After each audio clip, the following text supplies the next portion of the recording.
TNT tropang 5G, may panibagong import nga ba? Tina-target nilang import si Bolbol, pamalit kay RHJ. Malinaw na malinaw ang intensyon ng tropang 5G.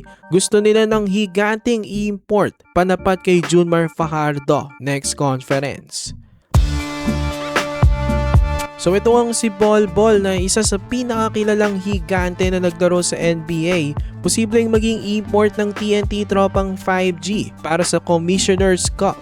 Gaano nga ba katotoo ito mga kabakets? Well, didiretsuhin ko na kayo. Hindi pa ito sigurado, pero may posibilidad naman na mangyari ito. Pinaplano pa lang daw ng TNT tropang 5G magpalit ng import at ang kanilang gustong kunin ay itong 7'3" former NBA player na free agent na ngayon. Next conference, walang height limit, so pwede talaga itong si Bolbol. Ang tanong na lang talaga ay matuloy nga ba ito sa TNT? I think yes, kaya naman ng TNT ito. Marami na silang naging import na former NBA players. Hindi na bago sa kanila yan.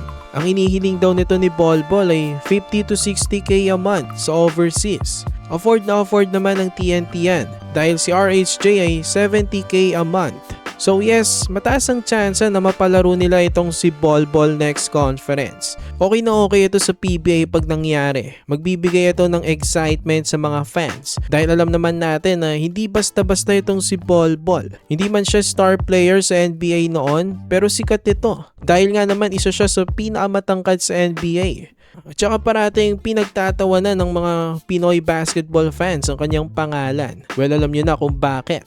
Kung makuha nga ito ng TNT, I think sila ng favorites ng Commissioner's Cup. Ibang klase kasi ang skill set nito ni Bolbol. 26 years old pa lang ito. Athletic, agile, magandang bitaw sa labas at may 7'8" wingspan. Last season nito sa NBA sa Phoenix Suns, nag-average ito ng 7 points per game at 3 rebounds. Sa loob yan ng 12 minutes na playing time. Hindi biro ang mga numero na yan. Makikita natin sa kanyang play style, talagang mabilis siya sa mga bigs ng PBA. Tas diamak na mas matangkad.